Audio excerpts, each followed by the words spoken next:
Light light light লাগাও light লাগাও। Madam এদিকে এদিকে আসো এদিকে আসো। তো ম্যাডাম কিন্তু ঝলমলো শাড়ি পরেছে। বিনা নিমন্ত্রণে খেতে এসেছি। বিয়ে মানে ফুচকা খেতে হবে। ফ্ল্যাশব্যাক। হ্যালো গাইস, তো আজকে আমরা বেরিয়ে পড়েছি। শোনাই আজকে কোথায় যাবে? আজকে বিয়ে বাড়িতে যাব। আজকে আমরা দুজনে বিয়ে বাড়িতে যাচ্ছি। কোথায় যাচ্ছি না যাচ্ছি সেটা তোমাদেরকে পুরো দেখাবো, ঠিক আছে? আর কার বিয়ে কার বাড়িতে যাচ্ছি সেটাও এখন গোপন রইলো, পরে দেখাবো। তো চলো ওখানে গিয়ে দেখা হচ্ছে আমাদের নয় আমাদের সঙ্গে। চলো। তো এখন আমরা চলে এসেছি। আর কোথায় এসছে এটা দেখো, গেট, বিয়ে বাড়ির গেট দেখিয়ে দাও। দেখো এটাই হচ্ছে গেট। এবার ভেতরে যাব, চলো চলো হ্যাঁ চলো। ভয় লাগছে না ভয় লাগে কিছু নেই, লাইট লাগে। চলো চলো চলো।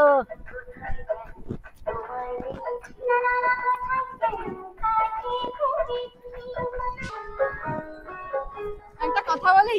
হ্যাঁ বলো। একটা কথা বলি? বলো। সবাই হয়তো ভাবছে আমরা বিনা নিমন্ত্রণে খেতে এসেছি। হ্যাঁ আমরা তো কেন বলো তো, আমরা তো বলিনি যে কোথায় এসেছি, কার বিয়েতে এসেছি। তাহলে বিনা নিমন্ত্রণেই আসছি। দেখা যাক। চলো। এটা মনে হয় খাবার ঘর।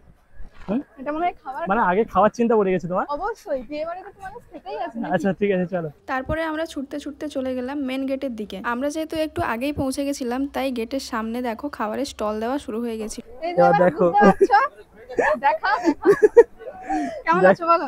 ভালো আছি, তুমি কেমন আছো? ভালো। এবারে বুঝতে পেরে গেছো যে কোথায় এসেছি। চলো এবার ভেতরে ঢোকো। ইয়েস, আজকে আমি নিনিদির বাড়িতে এসেছি। অলরেডি বিয়ে বসে গেছে, দেখি না? এইবারে তোমাদেরকে আসল ব্যাপারটা খুলে বলি। আজকে এসেছি নিনিদির বাড়িতে, কারণ নিনিদির দেওরের বিয়ে। পলাশদা আর নিনিদির সাথে আমাদের অনেক দিন থেকেই কথা হতো, তাই আমাদেরকে বিয়েতে ইনভাইট করেছিল। তাই তোমরা কিন্তু আবার কেউ ভেবো না যে আমি বিনা নিমন্ত্রণে বিয়ে বাড়িতে চলে এসেছি। আর এখন হচ্ছে সিঁদুরদান।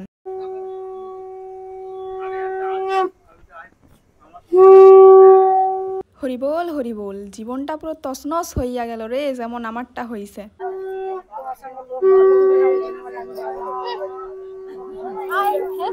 এখন হচ্ছে গিফট দেওয়ার পালা। বরকে বললাম চলো গিফটটা দুজন মিলে দিয়ে আসি। বর বললো ধুর, ওই ফাঁকা বাক্সটা তুমিই দিয়ে আসো। আমি আর কি করব, হাতে খালি বাক্সটা ধরিয়ে দিয়ে হ্যাপি ম্যারেজ লাইফ বলে চলে এলাম। আর দেখো নতুন বউ কত গিফট পেয়েছে, আর সেই দেখে তো আমার আবার নতুন করে বিয়ে করতে ইচ্ছা করছিল, কিন্তু থাক, আমার আবার বরবাদ হওয়ার কোনো ইচ্ছা নেই। চলো গিফট দেওয়ার কাজ কমপ্লিট, এবারে পেট পুজো করা যাক। তো ফার্স্টেই আছে ফুচকা স্টল। বিয়ে বাড়ি মানে ফুচকা স্টল তো থাকবেই, ফুচকা স্টল না থাকলে হবেই না। বিয়ে মানে ফুচকা খেতে হবে। তারপরে নিনিদিকে সঙ্গে নিয়ে ফুচকা খাওয়া স্টার্ট করলাম। আচ্ছা তোমরা যারা বর্তমান আমার ভিডিওটা দেখছো, তারা একটু কমেন্টে বলো তো যে বিয়ে বাড়িতে ফুচকা স্টলে তোমরা হাইলি কটা ফুচকা খেতে পারো? নেক্সট আছে কফি, দেখে দাও। প্রথমের দিকে ভাবছিলাম যে এই গরমে কে চা কফি খায়, তারপরে বর নিয়ে আসার পর এক চুমুক খেয়ে দেখলাম বাহ, খুব ভালো খেতে। দাদা এটা কি? এটার নামটা কি? লস্যি। আচ্ছা, এখানে আছে পকোড়া। পকোড়া তো। তারপরে চলে এলাম চিকেন পকোড়া ট্রাই করতে। এক প্লেট হাতে নিয়েই বরের কাছে আগে দৌড়ে ছুটে চলে গেলাম যে তুমি আগে টেস্ট করো কেমন খেতে। তারপরে আমিও একটু টেস্ট করলাম, খেতে খারাপ ছিল না, ভালোই ছিল। হালকা স্ন্যাক্স করার পরে নিনিদিদের বাড়ির ভেতরে এসে বসলাম, আর ওখানে গিয়ে দেখি যে নিনিদিদির মেয়ে গুলু শুয়ে আছে সোফার ওপরে। আর আমার সাথে তো কথাই বলছিল না, হয়তো আমাকে চেনে না তাই জন্য। আর ওর শোয়ার স্টাইলটা দেখেছো একবার? অনেকক্ষণ বসে থাকার পরে অঞ্জনদা আর মৌমিতাদিরা এলো, আর সবার সাথে আজকে ফার্স্ট টাইম দেখা হলো। এর আগে কারোর সাথে দেখাও হয়নি আর কথাও হয়নি, শুধুমাত্র নিনি দিদিদের সাথেই কথা হতো ফোনে। তারপরে অঞ্জনদার সাথে আমি কিছুক্ষণ ভিডিও বানালাম, অনেক হাসি গল্প মজা হলো। আর অঞ্জনদা তো আমার তারিফই করে যাচ্ছিল, সেটা মিথ্যে হোক বা সত্যি আমার কিন্তু ভালো লাগছিল, কারণ মেয়েদের তো জানো তারিফ করলেই সন্তুষ্ট।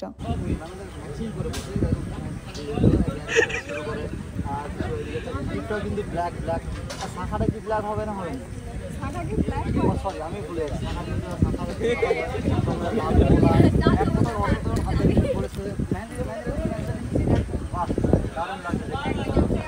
খাওয়া দাওয়া হয়েছে? কখন হবে? ও আমার জন্য ওয়েট করছে, ঠিক আছে ভাই। কোথায় রাখি এত ভালো তারপরে ভিডিও করার পর চলে গেলাম একদম মেন কোর্সে। কি কি মেনু ছিল সেটা তোমাদেরকে বলে দিই, কারণ আমি তো সব আইটেমগুলো নেইনি আর সব আইটেমগুলো দেখানো সম্ভব না। প্রথমেই ছিল স্যালাড ও লেবু, তারপরে বাদশাহী পোলাও, বাটার চিকেন মশলা, ঝুরি আলু ভাজা, সাদা ভাত, মুগমোহন, মশলা পটল, সর্ষে পাবদা, মটন কষা বা চিকেন কষা, আমের চাটনি, পাঁপড়, পায়েস, মিষ্টি, আইসক্রিম, মুখ সিদ্ধি। বউ বকবে, বউ বকবে।